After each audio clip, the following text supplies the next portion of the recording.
Ազգային ժողովի առողջապահության հարցերի մշտական հանձնաժողովը արտահերթ նիստ է գումարել։ Օրակարգում առողջապահության ընդհանուր ապահովագրության նախագիծն ու դրան կից փաթեթներն են։ Քանի որ սա նոր համակարգ է, միանշանակ առաջանալու են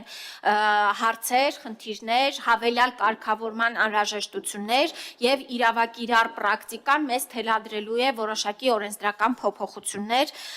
Այս մասով էլ ուզում եմ նաեւ հանրությունը տեղյակ լինի եւ ակնկալի, որ առաջիկա ամիսներին Եվս մենք ակտիվ բաց քննարկումների մեջ կլինենք եւ հավաքագրելով բոլոր առաջարկները, խնդիրները եւ լուծման տարբերակները հանդես կգանք որոշակի ուղղիչ փոփոխությունների փաթեթով։ Օրենքի ուժի մեջ մտնելու ժամկետում կլինեն փոփոխություններ, նախարար Ավանեսյանն է ներկայացնում։ Օրենքը ուժի մեջ կմտնի դեկտեմբերին, ստորագրման հաջորդ օրվանից, որպես հաշվարկային աշխատավարձի բազա կդիտարկվի նոյեմբեր ամիսը,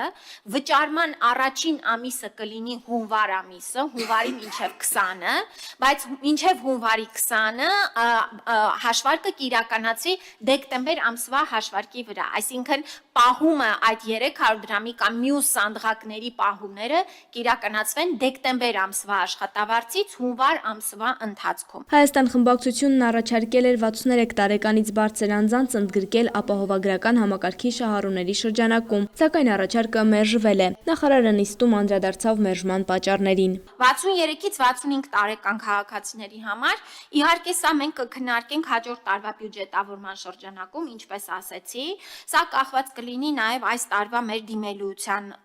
տեմպերից, մենք այստեղ էլ պիտի հասկանանք, քանի որ սա մեկնարկային տարին է եւ առաջի 6 ամիսների արդեն արդյունքները մեզ հնարավորություն կտան ավելի ճշգրիտ ուրեմն հաշվարկները եւ հաջորդ տարվա արդեն կոնկրետ ունենանք, այստեղ անպայման կանդրադառնանք։ Խմբակցության падգամավոր Արմենուհի Գյուրեղյանը չի ընդունում նախարարության հիմնավորումները եւ ներկայացնում է ընդդիմության դիրքորոշումը։ Իմ հարցին թե այդ հաշվարկները ինչ բազայի հիմքի վրա են եղել, քանի աշխատող ունենք, պատասխան ստացա այստեղ 296-ի կարգի, այսինքն 296,000 աշխատողի հաշվարկով է այս ամեն ինչը արվել, բայց ՊԵԿ-ից ստացել ենք պատասխան եւ ՊԵԿ-ը հստակ գրել է, որ 25 թվականի հոկտեմբերի դրությամբ ՊԵԿ-ում հաշվառված հարկ վճարողների թիվը 200,000 եւ ավել ստացողների 395,000 է։ Այստեղ արդեն 100,000-ի տարբերությունը կա։ Այսինքն, եթե ձեր հաշվարկը արվել է 296-ի հիմքով, բայց իրականում ունենք 396, այսինքն 100,000 թոշակառուների այդ 100,000-ի տեղը արդեն կա։ Ընդհանուր ապահովագրության փաթեթում ներառված են 18-ից 26 տարեկան երկկողմանի ծնողազուրկ ուսանողները, սակայն ընդդիմադիր падգամավորները պնդում են, որ նախագծում պետք է ներառվեն նաև միակողմանի ծնողազուրկ ուսանողները։ Դուք առաջարկել եք այդ խմբի մեջ միայն երկկողմանի ծնողազուրկները եւ ասեմ այնտեղ մի խմբագրական բան երևի պետքա նաև այդ փոփոխությունների մեջ ներկայացնեք, դուք գրել եք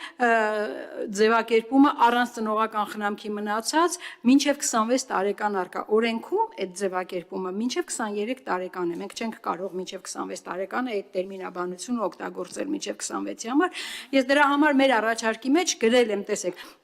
միակողմանի ծնողազուրկ 18-ից 23 եւ երկկողմանի ծնողազուրկ մինչեւ 26 տարեկան արկա ուսուցմամբ, որովհետեւ 23-ից 26-ին առանց ծնողական խնամքի մնացած անձանց այդ տերմինները չեն վերաբերվում, օրենքում ֆիքսած է 18-ից 23-ը։ Արձանագրվում են նաև որոշ տարբերություններ առողջապահական ապահովագրության եւ սոցփաթեթի միջև։ Նախարարը պարզաբանում է, թե որ խմբերի համար է առաջարկվող փաթեթը նորություն։ Սոցփաթեթի շահառուները, օրինակ, սրտանոթային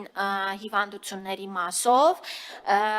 քրոնիկ վիճակների եւ վիրաբուժական հատվածով շատ սահմանափակ ծառայություններ ունեն։ Օրինակ,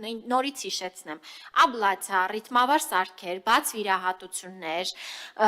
այս ամեն ինչը սոցփաթեթի շահառուները չէին կարող օգտվել։ Շատ են փոփոխություններ, էլի անգամ կոնկրետ ծառայությունների մասով։ Օրինակ, պլանային ստենտավորումը երրորդ կարգի հաշմանդամների համար հասանելի չէր, այս փաթեթի շրջանակներում ապահովագրման արդյունքում հասանելի է լինելու։ Առողջապահության հարցերի մշտական հանձնաժողովը կողմ քվեարկեց օրենքում լրացումներ ընդունելու փաստին, բացառությամբ ընդդիմության ներկայացուցչի, որը ձեռնպահ մնաց։ Սա այնպիսի բան է, որ սրան չի կարելի դեմ լինել։ Կարող ենք դեմ լինել կոնկրետ մեխանիզմների։